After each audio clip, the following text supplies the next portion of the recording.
All right, so here's the deal. You've probably heard of these top 30 visits happening across the NFL, where prospects can visit in the NFL team's facility, but you're limited, right? That the top 30 means 30 visits.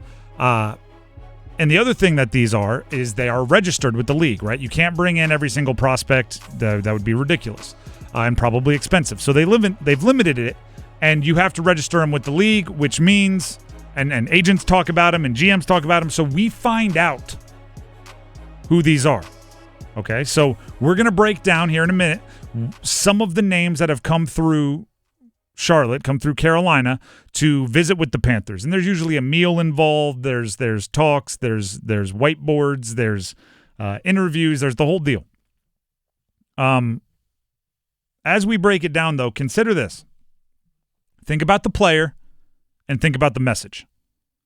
Teams know that everyone knows who they visit with. So if there's a player that you want to steal, right? You want them to fall to you at a certain pick, you're not going to bring them in for a top 30 visit. Or if you do, you will try to do it under certain circumstances. For example, if you're picking 20th and you have an edge rusher that you want to talk with, but you also understand that you don't want to bring attention to them as your pick at 20, you might bring in the top 12 edge rushers, all to a top 30 visit. So there's no seeming favoritism, right? It looks like you're just canvassing the entire area rather than focusing in on one. Or you might do the opposite and intentionally not bring a player in so nobody knows your interest. It's think about the message in addition to the information they might gather. Dennis, yes. Give us some names that are on the top 30 list thus far for the Panthers. So they went heavy edge rusher over the last few days. Donovan Ezaraku, ACC Defensive Player of the Year out of Boston College. Shamar Stewart from Texas A&M. A couple of the guys that were brought in recently. Also, defensive lineman Walter Nolan was brought in as well. These are all frontline defensive players that have been brought in. Also, cornerback Quincy Riley, ACC guy, brought in as well. Also today, wide receiver from Iowa State, Jalen Noel, brought in today as well. Potential guy that might be there at pick 57 or, might have to move up to 51 or somebody, something along those lines to draft him. If they want to go wide receiver, not very big, but he's fast. Not very big for sure. But he is fast. He is fast. He makes fast people look not fast. I look at the edge rushers, bringing all of them in as a bit of that, what I was just discussing prior to getting the list. They don't want anyone to know who they like at edge rusher. They may have brought in somebody who they know they're not drafting just because they want the world to think they're looking at every single possibility and they aren't settled yet. Right? There's that going on everywhere. The corner is interesting. Quincy Riley, you said, came in? Yeah, cornerback Quincy Riley came in. Also, South Carolina defensive end edge guy Kyle Kennard visiting the Panthers as well. There's also defensive end from LSU was also brought in as well just recently on a top 30 visit. So a lot of defensive ends, edge rushers, frontline guys being brought in by the Panthers for top 30 visits. The edge rushers, again, I'm just counting as like I'm Spartacus, right? Who are you interested in? I'm interested in him. I'm Spartacus. And him, and him, and him. So you don't really know which one you're telling the truth on because all of them. The corner and Jalen Noel are interesting. I think that's because – to me, if you bring in like one player at a position, I think there's something specific you wanted to know and there was no other way to find out, right? Maybe there's a red flag that popped up in your background process, or there's a red flag that popped up in your like the numbers of a evaluation or a role in their college system, and you want them to prove to you that it's wrong, and you bring them in to almost answer one question, because bringing in somebody like one person at a position is just interesting because it's like, well, who are you judging them off of? Unless it's just, I want that. I just need to, this is a 10-minute conversation. Hey, on this particular route, are they teaching you to do this? Or is this a bad habit, right? Like, and then you get up on the film, get up on the whiteboard, explain to us everything that goes into it. All right, cool. It's either that does it for us or that doesn't, and you move on. A couple other offensive players, like we mentioned, Jalen Noel, the wide receiver from Iowa State. Also, Oregon tight end Terrence Ferguson came in on top 30 visit as well, the tight end. Also, running back RJ Harvey from Central Florida.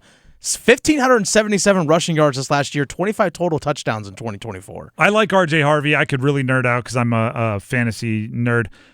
He's old. He's I think 24 years old. Started his career as a quarterback at Virginia, and he's had some injuries, but he is a complete back. He is almost the exact same measurables, height, weight, and everything as Ashton Genty, so he's a smaller guy. 5'8", 205. But I would expect him to go somewhere that needs him to play quickly because he is older and you don't have time in running back, right? Like by 28, you're stale. So, he's a rookie contract guy. I wouldn't hate that. He's a little similar to Chuba, but I wouldn't hate him as a pick. My guess is who was the other one you said before that? The tight end, Ferguson. Terrence Ferguson from Oregon. Interesting tight end class. There's a lot of guys that underwhelmed at the combine, so I wouldn't be surprised if their questions for Ferguson are like, were you dealing with an ankle? Like what's going on here? Because some of the tape looks good, and then they went to the combine, didn't put up big numbers. Harold Fannin the same way, Gunnar Helm from Texas the same way. These are other kind of mid-round pick tight ends. Their tape looks better than their combine, so I'm guessing they're looking to answer some of that. One thing to keep in mind with these top 30 visits, I think you might have mentioned this as well, is that not all these guys are going to be looked at for the 8th pick. Almost none of them. Yeah. I mean, maybe potentially some of the edge rushers potentially.